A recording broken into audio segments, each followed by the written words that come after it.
வணக்கம். இந்த வீடியோவில் வெஜிடபிள் மஞ்சூரியன் எப்படி பண்ணலாம்னு பார்க்க போகிறோம். வாங்க வீடியோக்குள்ளே போயிடலாம். ஃபர்ஸ்ட்டு நான் ஒரு பவுலில் 2 பெரிய வெங்காயம் எடுத்து கட் பண்ணி சேர்த்துக்கிறேன். அப்புறம் 2 கேரட் எடுத்து அதை துருவி சேர்த்துக்கிறேன். அப்புறம் முட்டைக்கோஸ் சின்ன சைஸில் எடுத்துட்டு 1 அதையும் துருவி நான் சேர்த்துக்கிறேன்.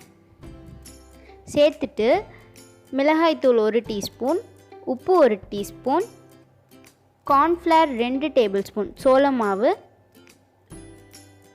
அப்புறம் அரிசி மாவு 1 டேபிள் ஸ்பூன், மைதா மாவு 1 டேபிள் ஸ்பூன். அது ரெண்டுத்தையும் நான் ஒன்றா கலந்து வச்சுருந்தேன். அப்படியே சேர்த்துட்டு இதில் தண்ணி எதுவும் சேர்க்காமல் ஃபுல்லாக கலந்துக்கோங்க. மிளகாத்தூளும் உப்பும் எல்லா பக்கமும் சமமாக பரவுற வரைக்கும் நல்லா கலந்துக்கோங்க.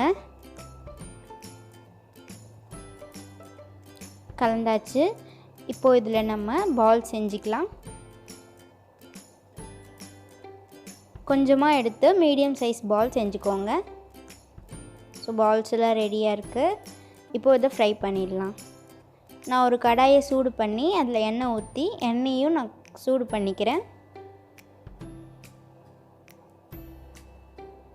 எண்ணெய் சுட்டதுக்கப்புறமா பால்ஸ் எல்லாம் போட்டு பொரிச்சு எடுக்கலாம்.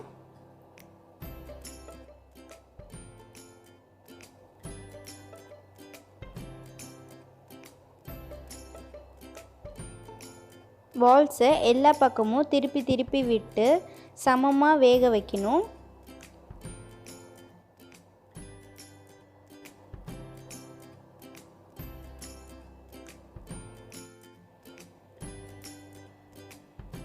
இந்த நுரையெல்லாம் அடங்கி ப்ரௌன் கலரில் ஆகணும். இப்போ தான் வெந்துடுச்சுன்னு அர்த்தம்.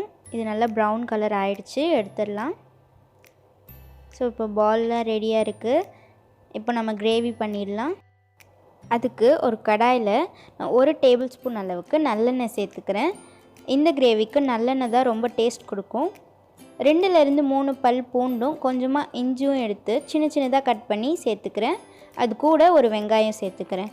சேர்த்துட்டு நான் நல்லா வதக்கிக்கிறேன்.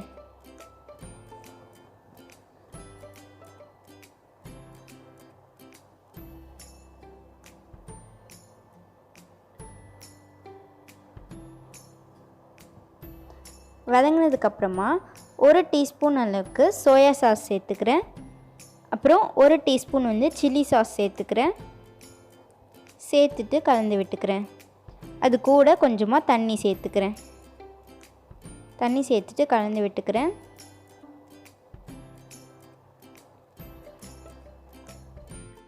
ஒரு கப்பில் 1 டேபிள் ஸ்பூன் அளவுக்கு சோள மாவு எடுத்து அது கூட 1 டேபிள் ஸ்பூன் தண்ணி சேர்த்து எந்த கட்டியும் இல்லாமல் நான் நல்லா கலந்துக்கிறேன். கலந்துட்டு அதையும் இது கூட சேர்த்துக்கிறேன். சோள மாவு கலந்த உடனே நம்ம விடாமல் கலந்து விடணும். இல்லைன்னா அடியில் சோள மாவு போய் ஒட்டிக்கும். அதனால் விடாமல் கலந்து விடுங்க. சோள மாவு சேர்த்ததுக்கப்புறமா இது கொஞ்சம் கொஞ்சமாக திக்காகும். பாருங்கள், இது திக்காகிடுச்சு. கடைசியாக 1 டீஸ்பூன் அளவுக்கு நான் சர்க்கரை சேர்த்துக்கிறேன். இதில் நான் உப்பு சேர்க்கல, ஏன்னா நம்ம வெஜிடபிள்ஸில் உப்பு சேர்த்துருக்கோம். அப்புறம் சோயா சாஸில் கொஞ்சமாக உப்பு இருக்கும், அதனால் நம்ம உப்பு சேர்க்கல. உங்களுக்கு வேணும்னா நீங்கள் ரொம்ப லைட்டாக உப்பு சேர்த்துக்கோங்க. இதில் உப்பு சேர்க்கும்போது கேர்ஃபுல்லாக இருக்கணும், இல்லைனா உப்பு அதிகமாகிடும். இப்போது எல்லா பால்ஸையும் ஆட் பண்ணிக்கிறேன். திக்கானதுக்கப்புறமா ஆட் பண்ணிக்கலாம்.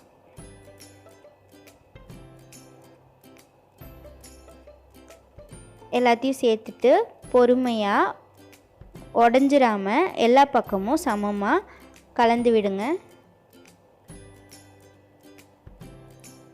இது உங்களுக்கு கிரேவியாக வேணும்னா நம்ம தண்ணி சேர்க்கும்போது அதிகமாக சேர்க்கணும். ட்ரையாக வேணும்னா இந்த மாதிரி செஞ்சுக்கணும்.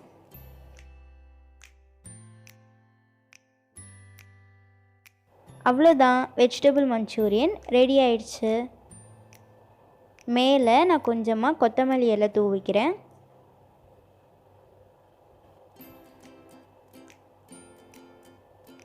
ஸோ இந்த ரெசிபியை நீங்களும் உங்கள் வீட்டில் ட்ரை பண்ணி பாருங்கள். பிடிச்சிருந்தா எனக்கு கமெண்ட் செக்ஷனில் தெரியப்படுத்துங்க.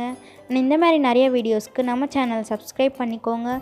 பக்கத்தில் இருக்கிற பெல் பட்டனையும் கிளிக் பண்ணிக்கோங்க. அப்போ தான் நான் எப்போ வீடியோ போட்டாலும் உங்களுக்கு நோட்டிஃபிகேஷன் வரும்.